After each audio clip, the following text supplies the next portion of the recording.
Real questions, real answers for real life. Come on in and pull up a chair. You're at 1850 Main Street with Michael DelGiorno and David Zanotti. How much redirection of giving would it take for we the people to counteract the money big players are spending at the top of the political parties? Do you remember as a kid the wicker baskets with long handles when you would go to church and it was time for the offering? Yes, I do. As a matter of fact, and they could reach the entire pew. And then it wasn't until much later that you would actually pass a tray. That guy would dip by and you dunked and he dipped out. And we would rate the ushers to see how far their wingspan reach was. Could they get the whole aisle? Could they get like half the aisle? Good reach. Come down on both sides. Well, they usually came from both ends and they could meet in the middle. But I remember mostly and there was a lot of things. I'm not knocking Catholicism. There was a lot of things that catechism taught very well. Hey, Catholics weren't the only ones that used wicker baskets, man. Oh, really? See, I never saw the wicker basket outside a Catholic church. How many times did you go outside of a Catholic church when you were growing up as a kid? When I made a commitment to Christ with my entire life and my coach, he brought me to a different church. That was the first time I saw like a plate that you would put yours in, hand it to the next guy. Okay. I never saw the wicker basket outside of my Catholic church, to be honest with you. Okay. No, I've seen all kinds of stuff. I've seen offerings where when it's not, because I worked in churches since I was a kid, where if they didn't have enough, they'd collect it, they'd count it, and then if they didn't have enough, the ushers would go to the back of the building and like stand in front of the doors, and the new ushers would come up and say, "We're going to do this until we get it right." I've seen it happen. We're still a little short. Take two. Well, of course, and now technology has kicked in. We still in my church acknowledge that, we're not going to play a special song. Ushers aren't going to come. Nobody's going to be on a spot. But somebody comes up behind them on the screen. It shows you how you can text and set up your offering, or you can do it at this URL. Or if you're still old fashioned and want to write a check, there's a box at the back. And we talk about the virtues of giving or the value of giving. And then that's it. But that's changed, and you don't see somebody put their $5 in or put their envelope or their check in. Of course, I don't give that way anymore either. It's all done online. So I don't ever have to bring my check to service. But is that a good thing or a bad thing? Well, and I don't want to be in a position of trying to advise pastors how to do the giving in their own congregation or elders or deacon boards, because I don't appreciate it when those folks call us and tell us how to do radio programming. All right. I mean, this is their field and it's their gift, and we're just commenting. We're just reflecting. But I thought it'd be appropriate, at least anytime I get into this conversation about giving, I kind of want to look at at the plank inside my own eye before I start picking at the speck in others, because I don't ever feel like my priorities are solid enough. I think that every year, if I had the honesty and the courage to look at what percentage of my income did I throw away, did I just waste? I just made bad choices. And it didn't change the world. The house didn't fall down. Nobody got hurt technically. But if I had to do it over again, I would have done it differently. Well, if I could do it over again, there's a very simple thing I would do. First of all, I'd go back to 18 years old when I was making a couple $100. And I would make sure out of obedience, I fulfilled that 10% tithe. I would make sure the next 20% went to retirement, and the next 5%, I wouldn't touch, probably 35% of my money. Whereas, and if you did that over the course of a lifetime, you'd be a millionaire listening to me right now, everybody. Michael, I know somebody who did that. Oh, and about the time they were 18, and it's true. They're one of the wealthiest people. Oh, yeah, you'd be a millionaire. At each age progression, when they were 20, 30, 40, and you're true. You're right. And government's going to come in. They're going to take their percentage. Your insurance is going to come out of your paycheck. Your entitlement programs are going to come out of your paycheck. It's not going to leave you much. Now, with what you get, that's your discretionary spending. Buy whatever car you want. Buy whatever house you want. Go on whatever trips you want, however you choose to spend it. And you'll find, I think there's nothing that reveals our heart more than our checkbook. I am horrified at the thought that God is ever going to go through how much I spent on cigarettes versus reaching souls for Christ, or how much did I spend in a decade gambling when I had a problem versus, but that's not the kind of God we serve, and he's not going to do that. But what it does show us And I can tell you, if you looked at my checkbook, you're not going to see strip clubs. You're not going to see. But what you're going to see is this guy really loves his wife. This guy really loves his kids. I hope you see, he really loves Jesus, but I don't know that you will. You might find out he really hates cancer or he really cares about the homeless. But it reveals a lot of it. And we all have this weakness. And we all answer not to each other. We all answer to the Creator. So there's two sides of this, though. There's the big money side and the small money side. I have had the privilege now, and I work for a nonprofit.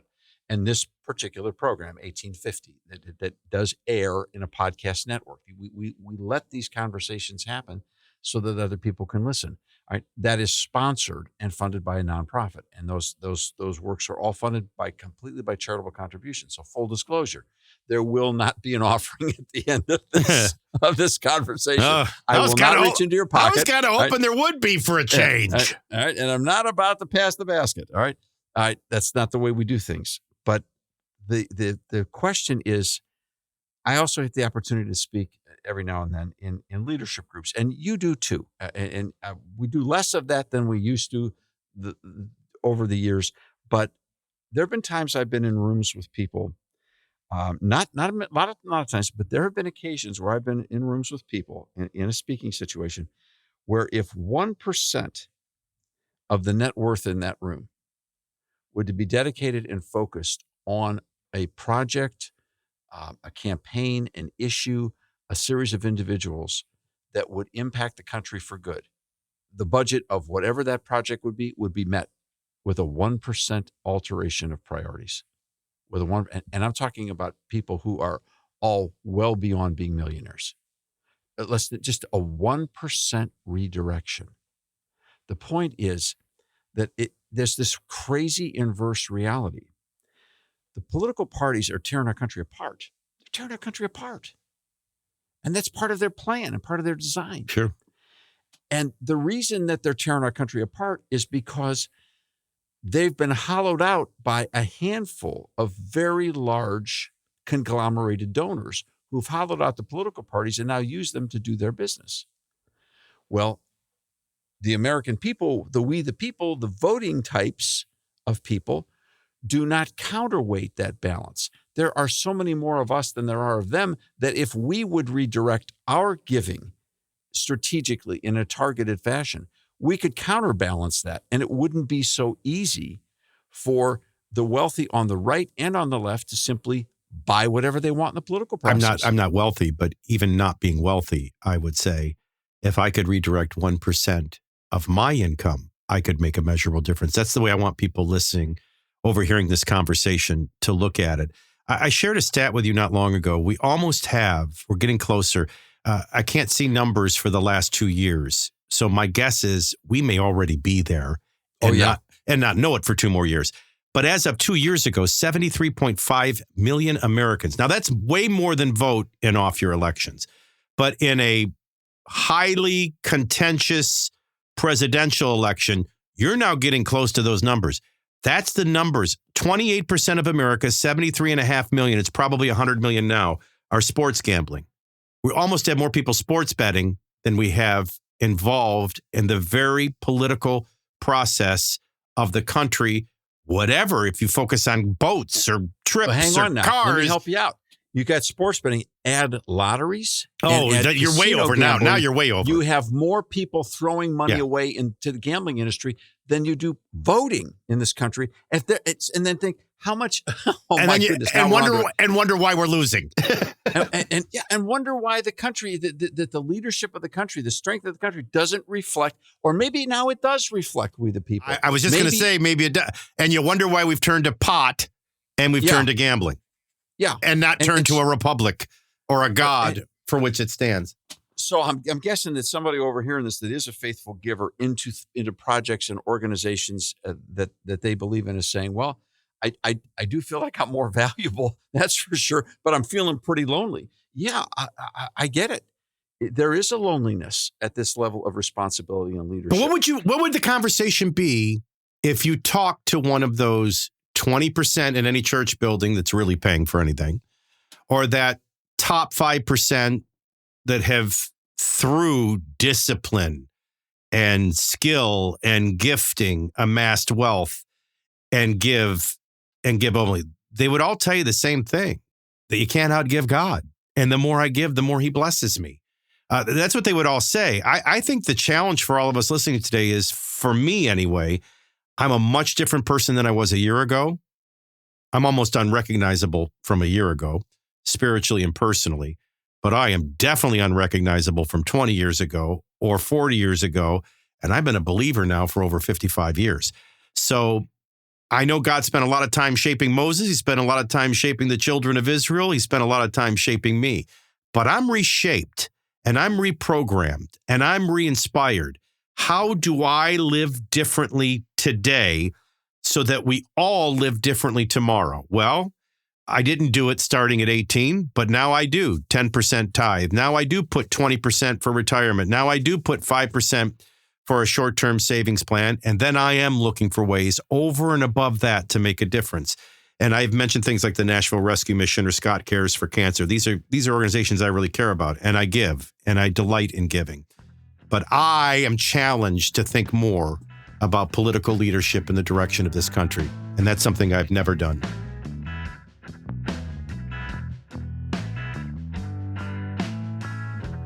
Michael began in talk radio over 30 years ago. David has been working in the field of public policy and media for over 40 years. They've been around and seen a lot. To learn more about Michael and David, visit 1850mainstreet.com.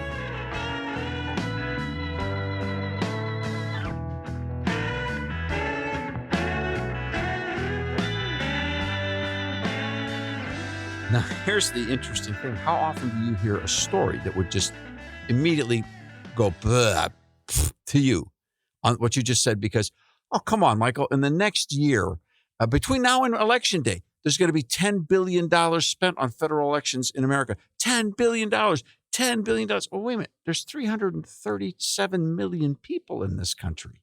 We'll spend more money on toilet paper, on Halloween candy, and on coffee between now and then.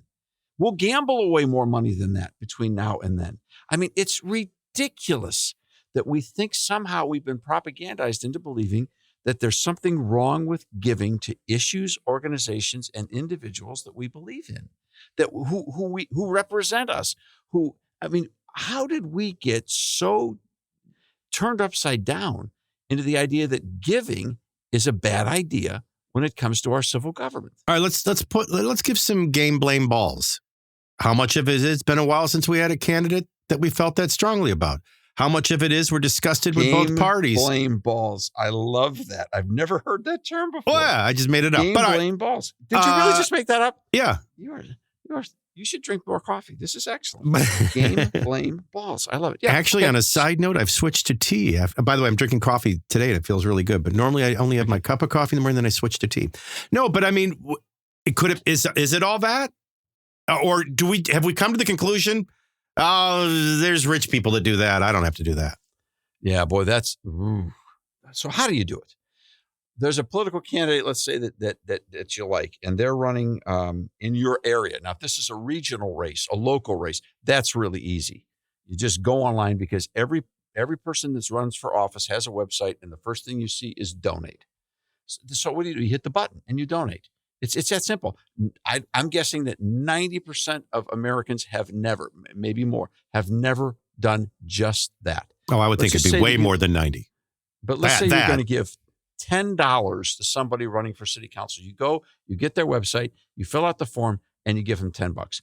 What's going to happen if I give them $10? Will they give my name to everybody else? Well, they're not going to do that any more than everybody else that you go online with. Every time you buy a pillow and you buy come on. You think that's a blame ball. I hadn't thought about that. That people think, well, if I give, then they're going to give my name to every candidate. Now I'm on everybody's database. They're going to constantly be asking me for money. And if that happens, and they do, delete it. I mean, you don't have a problem when you hey, okay, I don't know what percentage. I buy pillows online.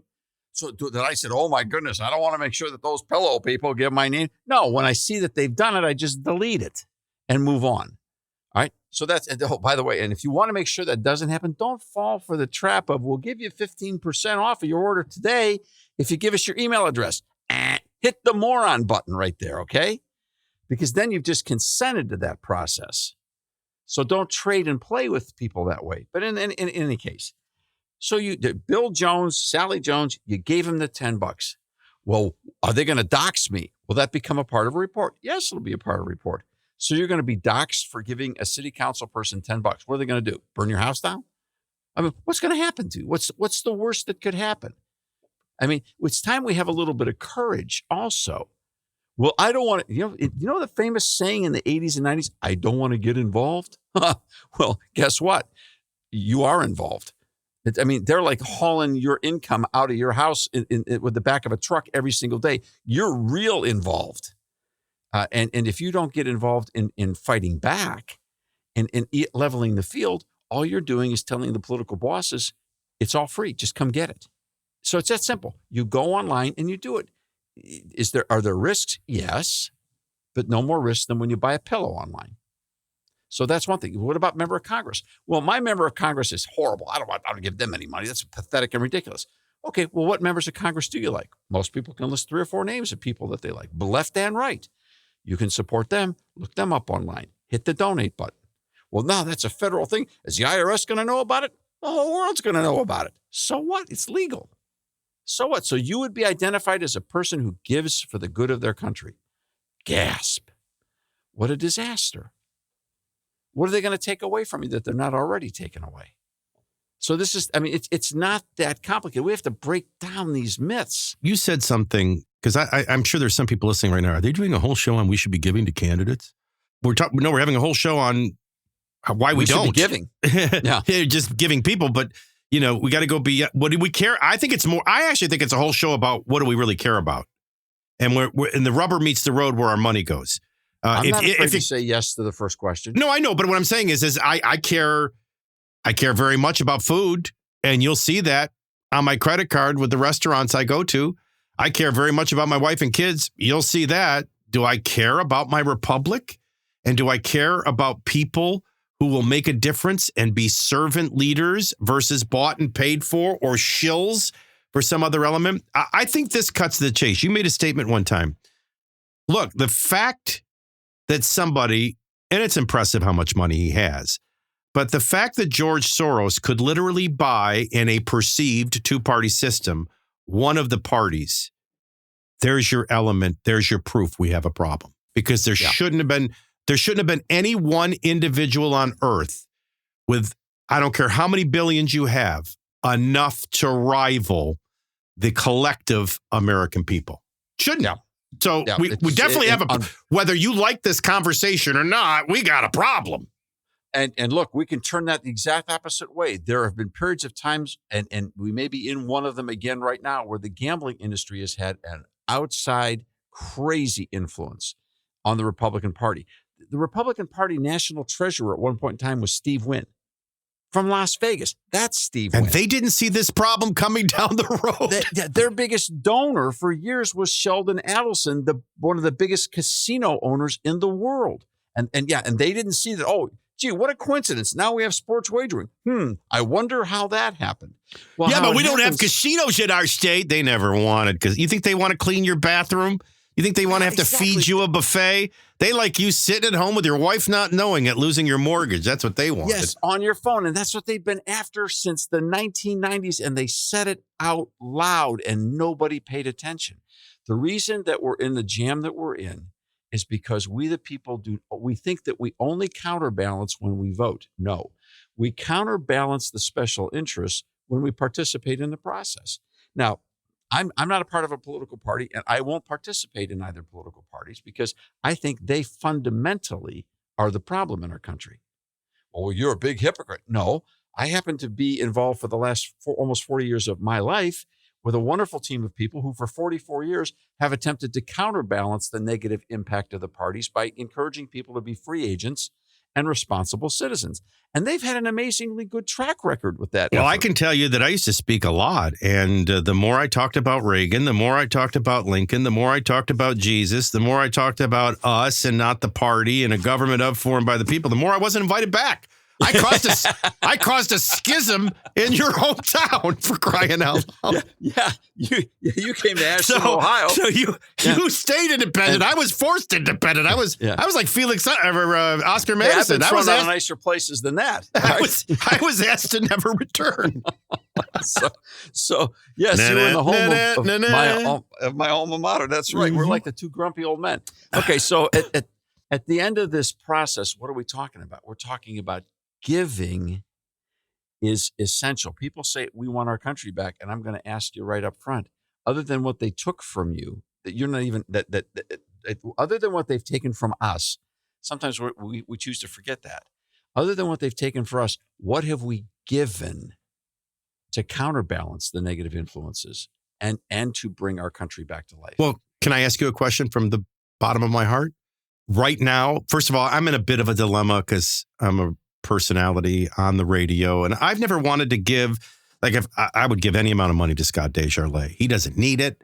And I wouldn't want anybody to say, look, he's on the air, always giving preferential treatment to Scott DelGiorno, and this is what he gives Scott DelGiorno. So I don't want to set that trap. But I would tell you right now, I would have no problem today writing the fattest check to Rand Paul that has ever been written in mankind. I'd have the easiest time writing a check for RFK today, but not necessarily others. Should we not be picking and choosing like that? Well, wait a second. Here's the beautiful thing about that. Well, of course we should be picking and choosing, and of course we should be given. So how do you defend yourself? Real simple.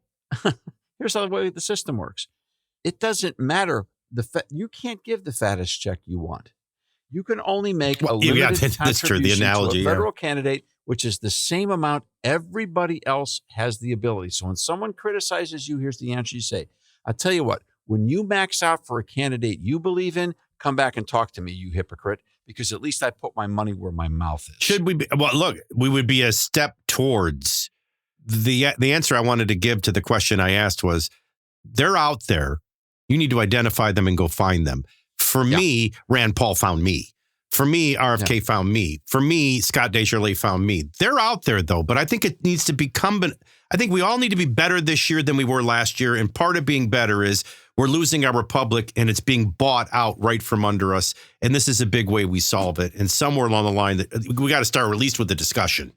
Well, and let's give you one example, because now you talk about a guy like Rand Paul, who is at the top of his career. Let's talk about somebody who comes into the career. I'll just give you, and you know this story, so don't blow my reveal till I get to the end, all right? Because you know the end of the story. You've heard. Oh, don't assume I remembered. All right, but there was a guy who was a homeschool dad and a coach who decided he wanted to run for public office. I know this story, but he came to that conclusion because of the fact that he was out circulating term limits petitions in his home state as a volunteer. All right. Term limits measure passed. This guy decided he was going to run for public office. And he went out and he walked every single household in his district. He ran for state rep. He wore out, I don't know how many pairs of shoes, knocked on doors, talked to people, knocked on doors. He was opposed by his political party. They ran somebody against him in the primary. He won the primary. He won the general election. He served in the state legislature as a representative for a number of years, then decided it was time to move on because he believed in term limits. He went to the state Senate. That's 3 times a bigger district. Had to do the same thing again, wear out 10 times more shoes and build a base of support. His party opposed him. They ran primary people against him. He won the election. 3rd time he decided it was time to run for Congress. Now it's again a bigger situation, more people, a much bigger district. Same process. The party didn't want him. They opposed him. They ran somebody against him. He won the primary. He won the election. Now he's the chairman of the Senate, of the House Judiciary Committee, Jim Jordan. He did exactly what we're talking about, and people from all across the communities that he served decided to give him checks and take care of him. The party has always been against Jim Jordan. He did it the old school way. He built a community of support, and people were willing to support him. Had they not been, there wouldn't have been a Jim Jordan. Yeah, and the reason you start at the state house, then go to the state Senate, then go to the congressional district, and then, if he went on to Senate, I think he'd be a legitimate Senate candidate. It gets bigger and bigger and bigger. And when you do it the right way, winning one heart and one mind at a time, that's how long it takes. Anybody that begins in the United States Senate, or anybody that goes to the state Senate and then 2 years later, after giving a big speech as a United States Senator and 60 days later as a president for candidate, that's somebody that's been crafted and manufactured. Yep. And here's the thing about if you do it the right way, no matter how long it takes you, if you do it the right way, when the day comes that you have an opportunity to be in a position of significant influence and the parties or the bosses or the donors come banging on your door saying, we'd like your vote, and you can say to them, no. And they say, well, if you don't have us on your side, you'll get primaried the next election. You can look at them and you can laugh and say, tell me something I don't already know. A lot of people think it's enough that they listen to talk radio or watch Fox News or register and vote. They never even get pray, which is but good. Never get to this giving. What if we continue with the status quo the way it is? Where are we and where are we headed? We're finished. This will be an oligarchy. It already is an oligarchy. That's what we have to get back. Yeah, we are at the end of this road. It has to change. The conversations are just getting started.